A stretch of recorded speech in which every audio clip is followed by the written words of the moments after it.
Assalamualaikum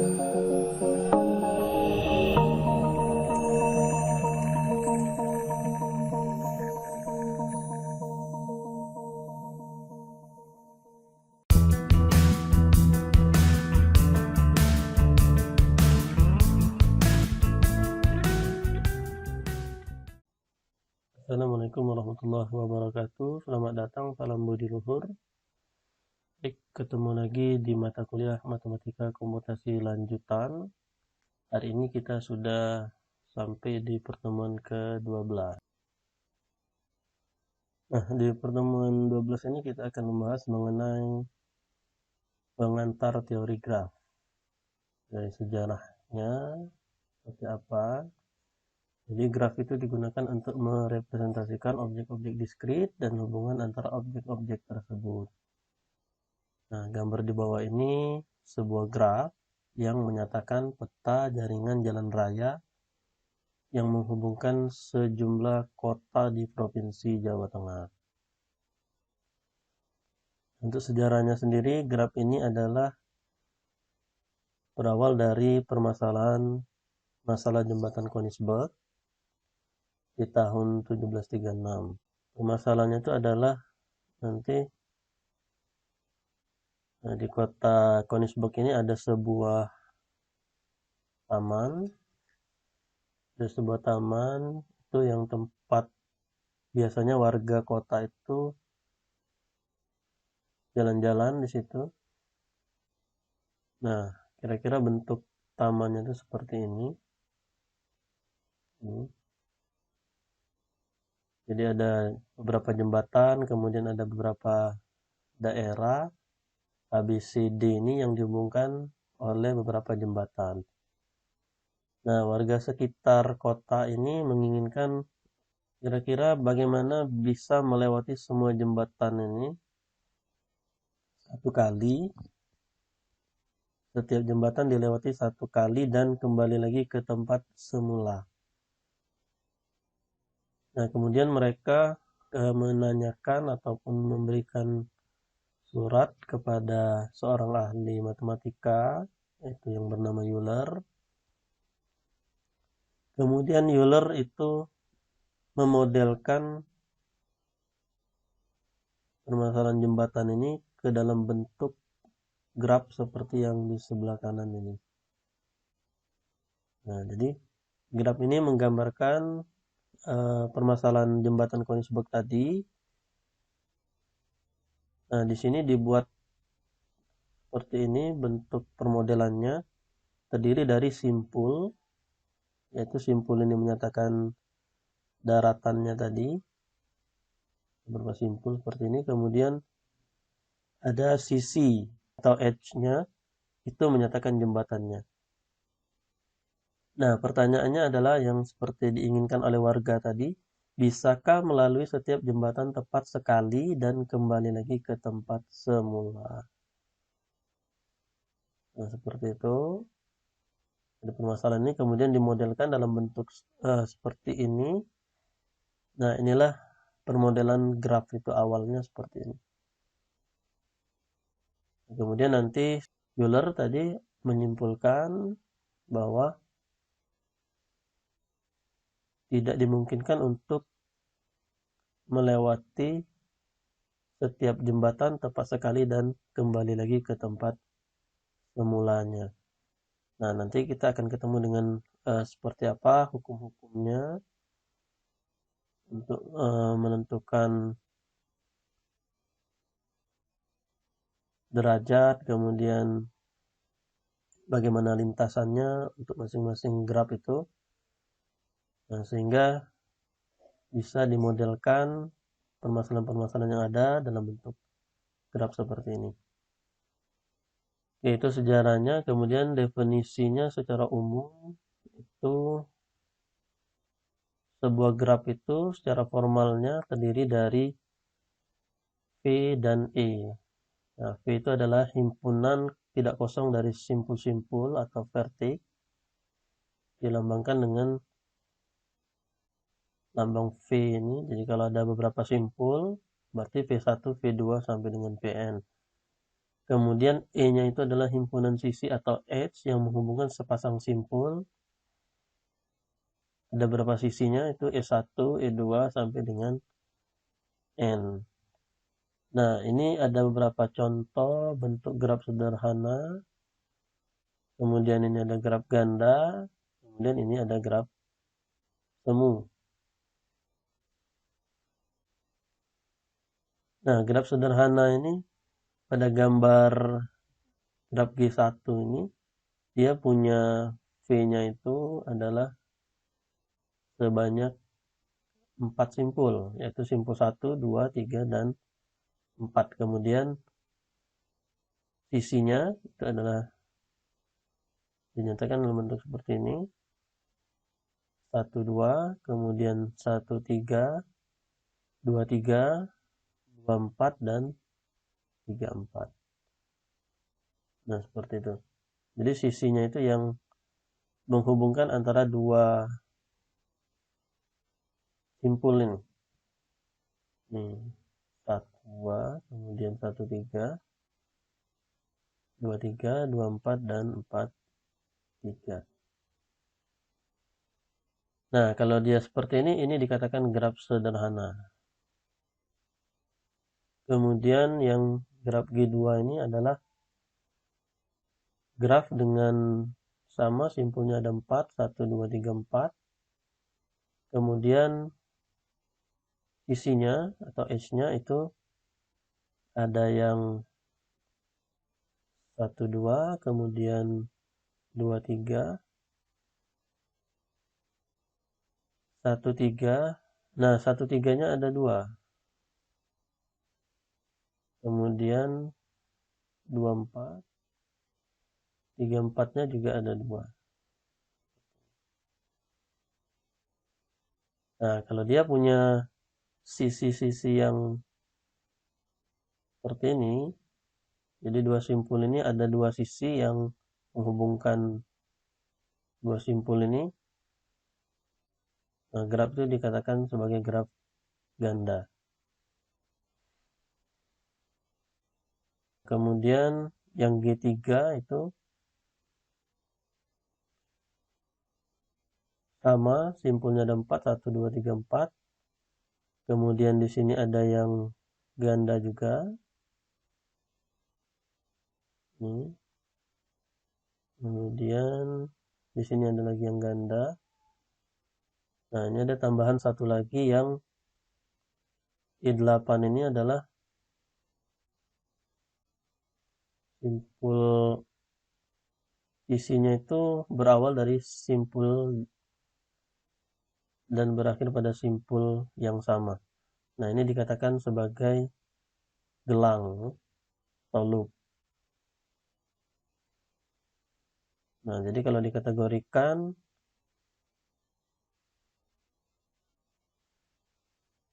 yang A ini graf sederhana. Nah, sedangkan pada yang graf 2 ini, G2 ini punya sisi-sisi yang seperti tadi, yang 1, 3 ini, dan 1, 3-nya itu yang pertama ini E3, yang ini E4, itu dinamakan sisi ganda, multiple edge atau parallel edge, karena kedua sisi ini menghubungi dua simpul yang sama, yaitu simpul 1 dan simpul 3. Kemudian pada G3 yang tadi, ini ada yang namanya loop tadi. Gelang atau kalang atau loop berawal dan berakhir pada simpul yang sama. Kemudian kita lihat jenis-jenis graf. Jenis graf berdasarkan ada tidaknya gelang atau sisi ganda pada suatu graf, maka graf digolongkan menjadi dua jenis. Ada yang simple graph atau graf sederhana. Nah, graf sederhana ini graf yang tidak mengandung gelang maupun sisi ganda. Nah, ini contohnya graf G1 ini. Nah, kemudian graf tak sederhana atau unsimple graph. Nah, graf tak sederhana ini adalah graf yang mengandung sisi ganda atau gelang. contoh graf tak sederhana itu yang ada gambar 2 ini, kita lihat itu yang G2 dengan G3 ini. Kalau dia sudah terdapat sisi ganda atau gelang, itu dikatakan graf yang tak sederhana. Kemudian berdasarkan orientasi arah pada sisi, maka secara umum graf dibedakan atas ada 2, yaitu graf tak berarah atau undirect graph, graf yang sisinya tidak mempunyai orientasi arah. Nah, ini contoh-contoh graf di sini, ini yang tak berarah semua. G1, G2, G3 ini tak berarah. Kemudian ada lagi yang namanya graf berarah atau direct graph atau digraph. Nah, graf yang setiap sisinya diberikan orientasi arah itu yang disebut dengan graf berarah. Ini contoh-contoh yang pada gambar 3 ini. Nah, ini ada tanda panah seperti ini. Nah, itu menyatakan arahnya. Jadi kalau ini graf berarah, ini graf ganda berarah. Oke.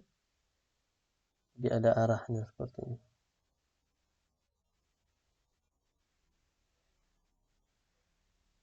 Nanti sesuai dengan kebutuhan permodelannya, permasalahannya apa, itu mungkin kan kita harus menggunakan arah seperti ini. Artinya,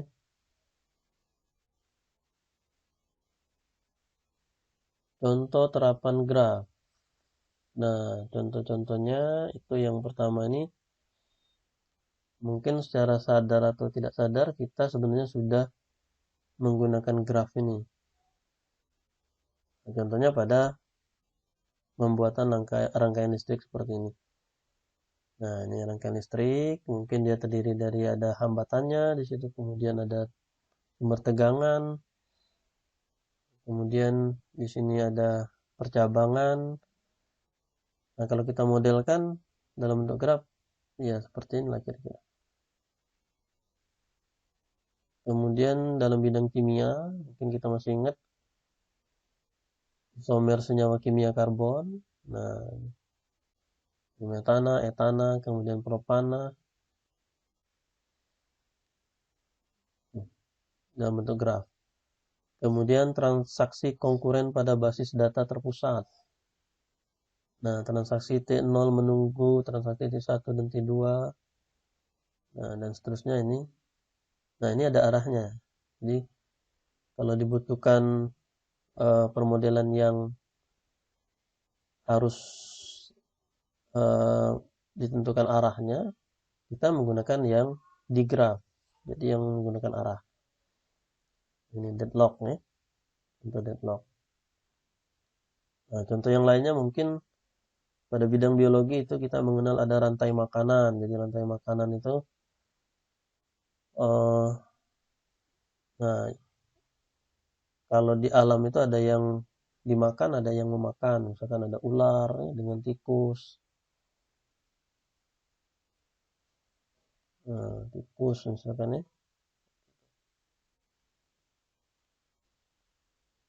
Kemudian nanti ada rumput.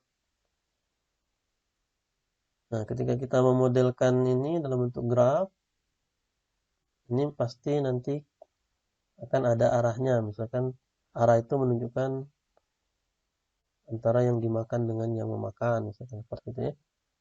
Kalau arah. Jadi ular makan tikus, arahnya berarti ke tikus. Itu.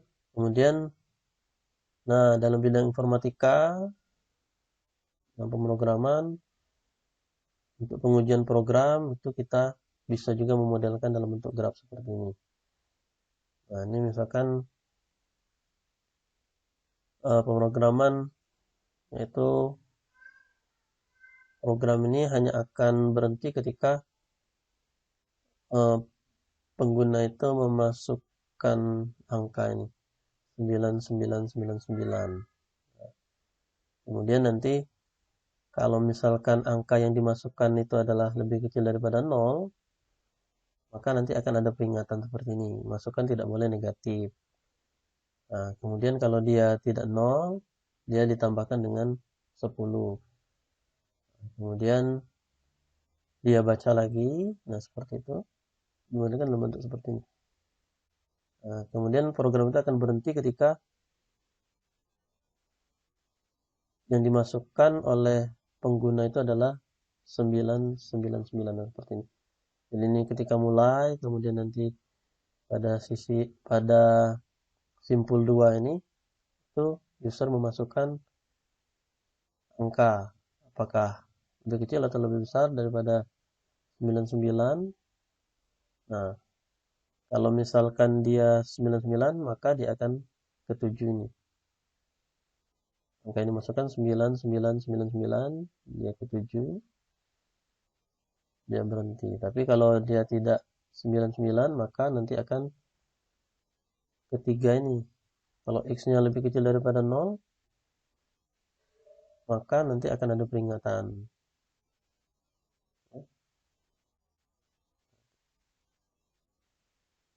Tidak boleh negatif. Nah, dan seterusnya seperti ini. Kemudian nanti dia periksa lagi. Kalau dia X-nya itu ditambahkan 10 ke 5 ini dia. Kemudian dia baca lagi dari dua kondisi ini. Nah, kalau belum juga dia akan balik lagi ke sini. Seperti itu. Kemudian nah, ini pada mesin jajah atau vending machine. Ini mesin jajah ini yang sering kita lihat di airport itu ya. Di bandara-bandara itu biasanya ada. Nah, jadi nanti mesin ini akan mengeluarkan barang, misalkan biasanya jual minuman di situ, sesuai dengan uang yang dimasukkan oleh penggunanya. Nah, kemudian dimodelkan dalam bentuk seperti ini grafnya. Nah, ini kalau dalam mata kuliah teori bahasa dan otomata ini dikatakan sebagai diagram state. Jadi ada yang namanya state diagram. Nah, itu untuk menggambarkan masing state ini adalah kondisi, yaitu permasalahan yang ingin diselesaikan. Nah, seperti itu ya. Kalau ini mesin jajah ini, nah pada kondisi A ini pengguna itu memasukkan uangnya itu 0 sen, maka ini contohnya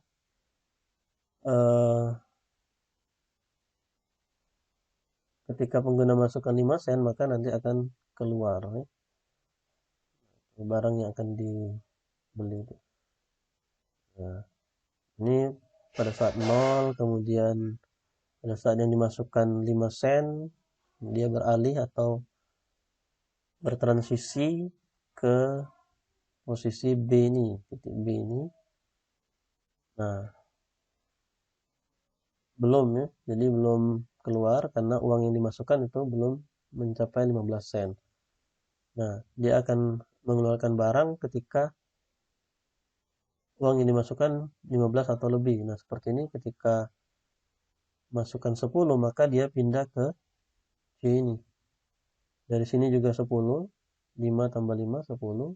Atau bisa langsung dari sini ke C, karena C ini adalah 10 yang dimasukkan, B ini 5. Nah, jadi kalau dia 5, belum keluar. Dia tambah lagi 5, belum juga. Atau dia langsung masukkan 10, belum juga. Nah, kemudian kalau dia tambah dari sini 5, tambah 5, tambah 5, maka 15. Nah, posisi D ini dia akan keluar. Ya, barang yang akan dibeli oleh pengguna. Kemudian nanti dia akan kembali di awal. Nah, cuman di sini tidak jadi 15 sen atau lebih ini, kalau di sini 10 tambah 10, 20. Nah, ini juga 5, 5, 5, dia bisa langsung ya. Nah, tapi kalau kebetulan di sini tidak diperlihatkan bagaimana mesin ini mengembalikan kalau misalkan uang yang dimasukkan itu lebih dari 15 sen. Itu nanti akan dibahas di mata kuliah lain mungkin, dari bahasa dan otomata. Tentunya akan lebih kompleks lagi diagram yang akan dibuatnya. Jadi kira-kira seperti ini penggunaan apapun aplikasi daripada graf tadi. Oke, sekarang kita lihat terminologi graf. Jadi ada beberapa istilah-istilah berhubungan dengan graf ini. Yang pertama ada ketetanggaan atau adjacent. Jadi dua buah simpul dikatakan bertetangga bila keduanya terhubung langsung. Nah, kita lihat di G1 ini yang mana yang dikatakan bertetangga. Nah, simpul misalkan simpul 1 ini, simpul 1 bertetangga dengan simpul 2 dan simpul 3 karena dia terhubung langsung. Ini 1 ini terhubung langsung ke 2. Dengan simpul 2 dan 3 itu bertetangga. Nah, kemudian 1 dengan 4 itu tidak bertetangga karena dia tidak terhubung langsung. Dia harus lewat sini, lewat sini. Kemudian terminologi yang kedua itu adalah bersisian atau insidensi. Nah, seperti apa itu yang dikatakan bersisian itu? Jadi kalau misalkan sisi E jadi dari simpul VJ dan VK dikatakan E ini bersisian dengan simpul VJ atau E bersisian dengan simpul VK. Contoh misalkan pada graf 1. Nah, sisi 2 dan 3, sisi 2 3 ini bersisian dengan simpul 2 dan simpul 3. Kemudian 24 bersisian dengan simpul 2 dan simpul 4. Oke. Tapi sisi 1 2 tidak bersisian dengan simpul 4. Nah, sisi 1 2 tidak bersisian dengan simpul 4. Kemudian ada lagi simpul terpencil, isolated vertex, simpul yang tidak mempunyai sisi yang bersisian dengannya. Nah, ini contohnya yang ini. Ini simpul terpencil. Kemudian ada graf kosong atau null graf atau empty graf. Graf yang himpunan sisinya merupakan himpunan kosong. Nah, ini contohnya. Jadi dia hanya titik-titik saja seperti ini. Itu dikatakan graf kosong. Kemudian ada lagi yang namanya degree atau derajat. Derajat satu simpul adalah jumlah sisi yang bersisian dengan simpul tersebut. Dinotasikan dalam bentuk D seperti ini, dV. Nah, kita lihat graf 1. Graf 1 derajatnya itu simpul 1 derajatnya dan simpul 4 itu 2. Karena ada dua sisi ini. 1, 2. 1, 2. Nah, D5 ini kalau kita lihat G3 ini adalah simpul terpencil. Itu derajatnya adalah 0. Nah, derajatnya sama dengan 0. Kemudian pada G3 lagi itu D4 itu simpul dinamakan simpul anting-anting atau pendant vertex yang seperti ini. Ini derajatnya 1. Kemudian pada G2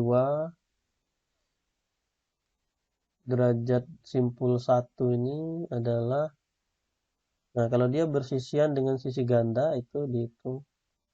Jadi ada 3 ya, 1, 2, 3. Nah, kemudian yang simpul 3 bersisian dengan sisi gelang ini dihitung 4. 1, 2, 3, 4.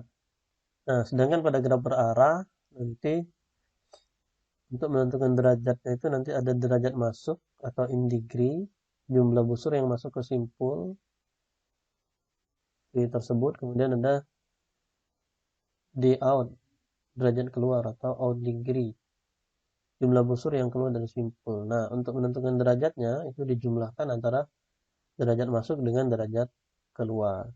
Contoh pada G4 ini, pada simpul 1 ini, yang masuk itu ada 1 ini. Ada 2, maaf. Ini yang masuk ke D1, yang keluar ada 1. Nah, kemudian pada simpul kedua yang masuk ada 1, 2, kemudian keluar ada 3, 1, 2, 3. Kemudian pada simpul 3 yang masuk 1, yang masuk ada 1, 2, keluar 1. Ini kita lihat panahnya nih, arah panahnya. Kalau dia ngarah ke sini berarti dia masuk. Kalau keluar dari sini berarti dia keluar. Nah, D4 itu masuk 1, kemudian keluar 2, 1, 2. Seperti itu ya. Nah, ini ada teorema. Untuk sembarang graf G, nah, banyak simpul ganjil selalu berderajat genap. Nah, dari teorema ini nanti kita bisa menentukan. Contoh, misalkan di sini ada graf dengan 5 buah simpul. Dapatkah kita menggambar graf tersebut jika derajat masing-masing simpul adalah ini 2, 3, 1, 1, 1, 2. Nah, jawabannya adalah yang A ini tidak, karena jumlah derajat semua simpulnya ganjil. Nah, kalau kita jumlahkan 2 tambah 3 tambah 1 tambah 1 tambah 2 itu sama dengan 9. Maka sesuai dengan teorema ini, banyaknya simpul ganjil selalu berderajat genap. Jadi kalau simpulnya ini di sini ada 5, ketika kita jumlahkan jumlah derajatnya itu ganjil, maka itu tidak bisa kita buat grafnya. Nah, tapi kalau yang B ini ada 5 simpul, ketika dijumlahkan hasilnya genap, maka bisa kita buat grafnya. Nah, salah satu contohnya seperti ini. Banyak contoh-contoh yang lain, nanti bisa dicoba. Nah, yang jelas teorema ini akan berlaku untuk sembarang graf G. Banyaknya simpul ganjil selalu berderajat genap. Jadi kalau simpulnya ganjil, derajatnya itu adalah genap. Nah, kemudian ada lintasan pepet yang panjangnya N dari simpul awal V0 ke simpul tujuan Vn dalam graf. Jadi barisan berselang-seling simpul-simpul dan sisi-sisi yang berbentuk V0E1. Nah, seperti ini. Jadi lintasan itu misalkan kalau graf G1 itu lintasan 1, 2, 3, 4. Nah, ini kita 1, 2, 4, 3 ya. 1, 2, 4, 1, 2, 4, 3. Nah, itu lintasan. Jadi sisi-sisinya adalah 1, 2, kemudian 2, 4, dan 4, 3. Nah, panjang lintasan adalah jumlah sisi dalam lintasan tersebut. Jadi kalau lintasan yang tadi memiliki panjang 3 karena ada 3 sisi. 1, 2, 3.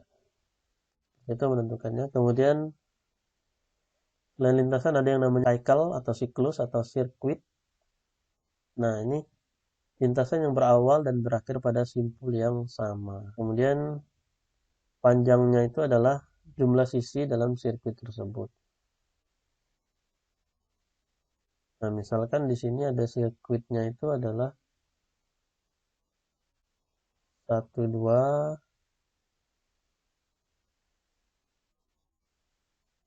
2, 3 ini, kemudian ini. Nah, ini adalah sirkuit. Jadi berawal dan berakhir pada simpul yang sama. Nah, dari 1. Panjangnya gimana? Nah, sesuai dengan jumlah sisinya.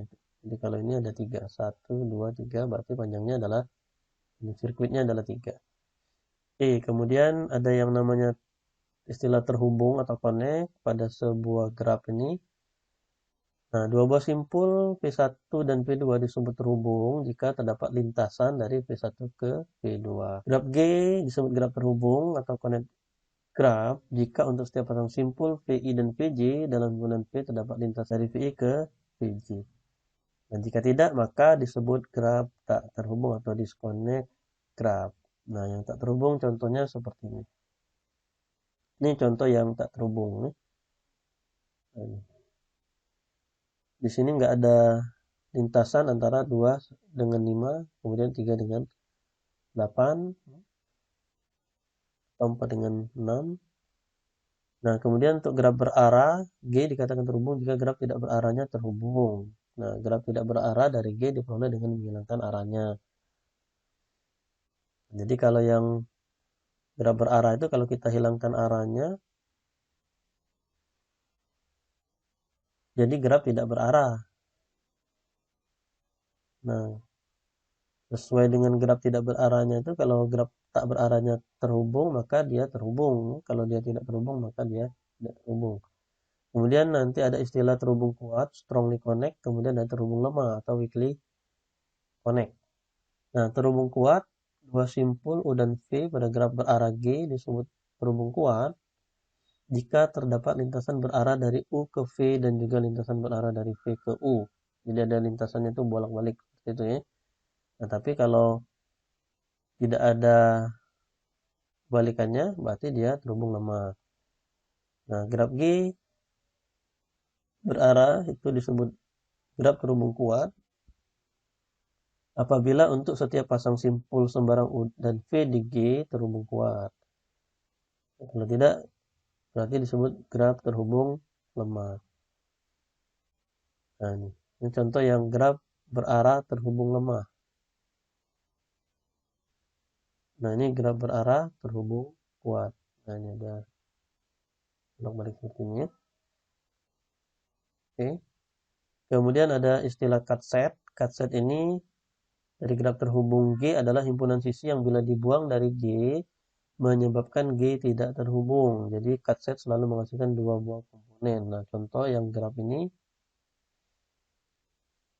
1 2 1 5 3 5, ini 1 2 1 5 3 5, kemudian 3 4. Nah, itu adalah cut set. Kalau kita hilangkan ya, dia membuat graf ini terpisah menjadi dua komponen seperti ini. Nah, itu yang dinamakan cut set ya. Nah, yang himpunan 1 2 dan 2 5 itu juga cut set. Kalau kita hilangkan dia terpisah ya, jadi dua komponen.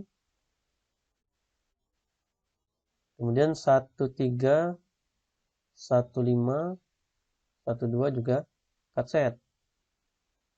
26 juga cut set. Nah, nanti dia terisolasi sendiri di sini. Kalau kita hilangkan ini.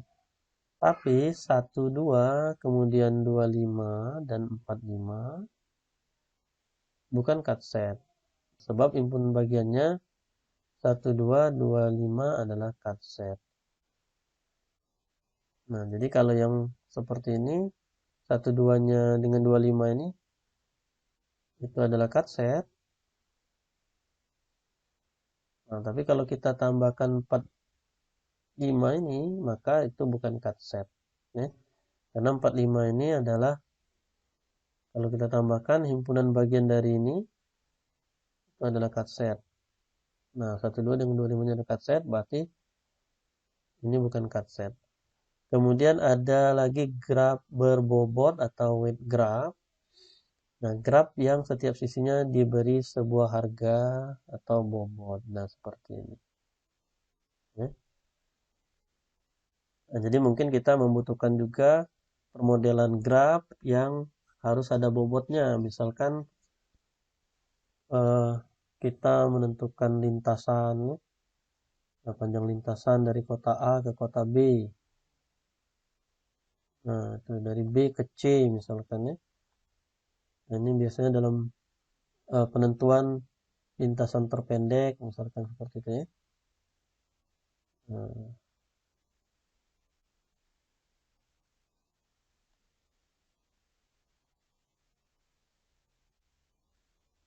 untuk lintasan terpendek biasanya kita untuk masing-masing lintasan itu ada bobotnya, misalkan jaraknya dari A ke B ini berapa kilo, 10 misalkan ya, dari B ke C itu 5. Nah ini gimana kita menentukan lintasan terpendeknya untuk misalkan dari A ini dia mau menuju kota D. Nah seperti itu ya, di sini ada lintasan-lintasan. Nah nanti di sini ada misalkan 2 kilo, di sini 3 ya. Nah di sini misalkan 12 kilo. Nah seperti itu nanti kita eh, membutuhkan juga yang pemberian bobot seperti ini untuk permodelannya ya. Nah ini sampai sini untuk yang bagian pertama ini mengenai teori graf. Nah mungkin nanti ada latihan ya. Untuk pertemuan selanjutnya kita masih akan bahas mengenai graf. Jadi ada beberapa bagian. Ini bagian yang pertama, nanti ada bagian kedua, kemudian bagian yang ketiga. Nah, untuk materi hari ini kita cukupkan sampai di sini. Kita akhiri dengan mengucapkan wassalamualaikum warahmatullahi wabarakatuh.